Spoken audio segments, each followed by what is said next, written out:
Bonjour à tous. Elle est socialiste. Après l'ENA, elle a fait ses classes comme conseillère de François Mitterrand à l'Élysée, avant de devenir plusieurs fois ministre, dont ministre de la Justice. Elle a été la première femme à occuper ce poste en 1997. Elle est présidente de la Commission des Affaires étrangères de l'Assemblée nationale et vient de publier un livre aujourd'hui consacré à l'Europe au Cherche Midi. Elisabeth Guigou, bonjour. Bonjour. Vous êtes une femme, vous avez de l'expérience et pourtant vous n'êtes pas dans le casting gouvernemental. Votre nom, dit-on, a circulé quelque temps pour Bercy. Qu'en est-il? Vous l'avez entendu? Mon nom a circulé, oui, c'est vrai. Et ça a été évoqué. Mais vous savez, un gouvernement, ça se passe entre le président et le Premier ministre. Et voilà. Et donc, c'est... alors, si on m'avait proposé le poste pour lequel mon nom a été évoqué, j'aurais dit oui. Mais j'ai rien sollicité, hein, et j'ai toujours indiqué que ma priorité c'était l'Europe. Et vous auriez été version Bercy, plutôt version Sapin, je rassure Bruxelles, ou plutôt version Montebourg, je rassure la gauche des électeurs? C'est plutôt, mon nom a été évoqué pour le poste qu'occupe Michel Sapin et qui va occuper très très bien. Vous ne pensez pas que c'est un peu dangereux, cette double forteresse en une, ce Bercy coupé en deux? C'est le schéma allemand. Vous avez Wolfgang Schäuble qui est ministre des Finances, Sigmar Gabriel qui est ministre de l'économie, et je pense que, à la condition que les deux ministres travaillent ensemble, bien entendu, qu'ils se complètent et qu'il n'y ait pas de couac entre les deux, mais ça je pense qu'ils sauront faire. Hein, qui sont instruits par l'expérience. Là aussi, ça nous a quand même coûté cher, hein, les couacs aux élections. Donc je pense qu'il y a vraiment un rôle pour chacun. Michel Sapin est chargé de l'équilibre des comptes publics et il est indispensable de tenir nos engagements.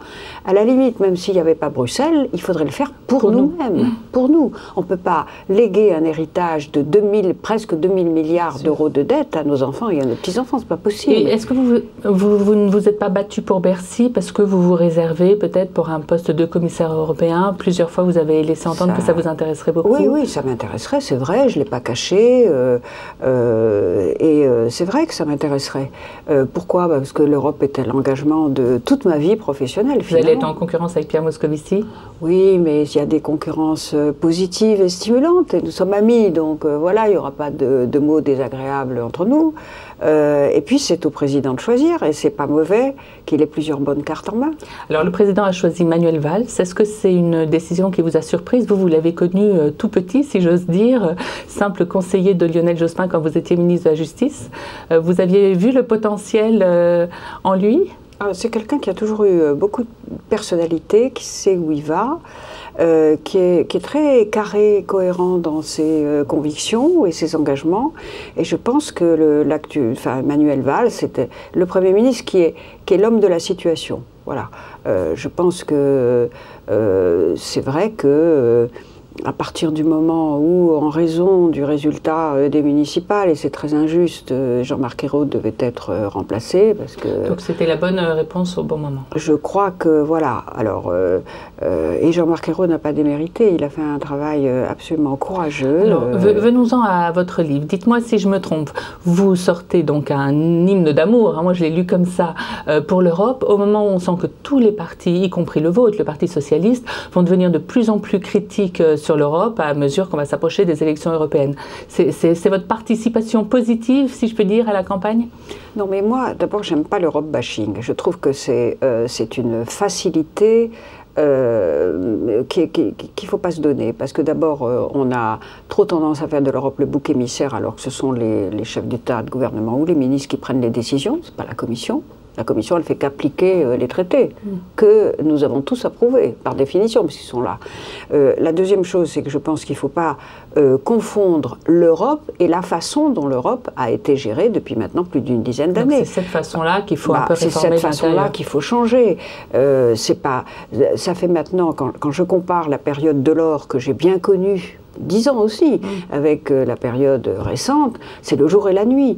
La Commission ne fait plus de propositions, elle n'a plus de vision politique, il n'y a pas de grandes priorités qui sont affirmées. La Commission ferait mieux de travailler et de faire des propositions sur le chômage des jeunes qui atteint 25% des jeunes européens. On est en train de sacrifier une génération. Ce sera dramatique pour tous les pays européens. Elle ferait mieux de faire ces propositions plutôt que de se noyer dans les coupelles d'huile d'olive et le volume des chasses d'eau. Cela dit, donc l'opinion, il faut convaincre cette opinion qui est de plus en plus eurosceptique. Et est-ce que vous ne sentez pas chez le président de la République lui-même une légère inflexion ?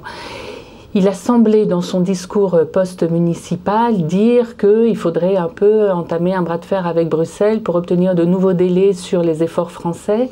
Est-ce que vous l'avez perçu comme ça? Est-ce que ça vous inquiète? Et est-ce que c'est réaliste, vous qui connaissez la scène européenne, est-ce qu'on peut nous octroyer ça? J'ai pas lu ça comme ça.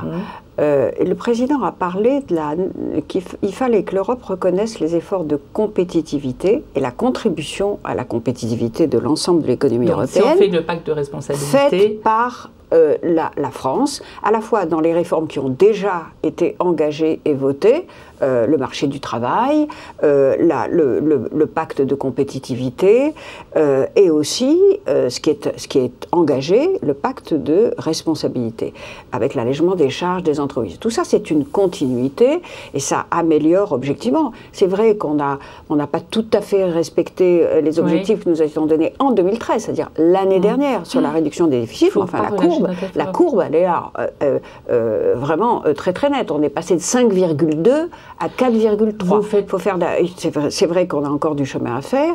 Donc ça, moi j'ai plutôt compris ça comme il faut que la Commission comprenne que la France fait des efforts, continuera à les faire. Mais c'est vrai que ce qui est indispensable, c'est de dire qu'on ne peut pas continuer avec une addition simplement des politiques d'austérité. Elles sont des politiques de rigueur dans la gestion des finances publiques, elles sont indispensables pour les pays qui, malheureusement, comme chez nous, depuis 10 ans, ont laissé filer les choses.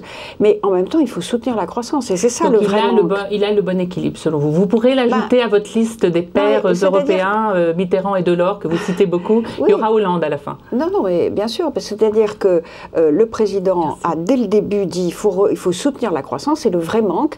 Et le soutien à la croissance, je le dis quelque part dans le livre, c'est la rigueur aux États, mais le soutien à la croissance au niveau de l'Europe. Et là, il y a un manque. Et j'interprète l'attelage Sapin-Montebourg comme ça. Il y en a un qui va être chargé, évidemment, de la compétitivité de nos entreprises, de soutenir nos entreprises.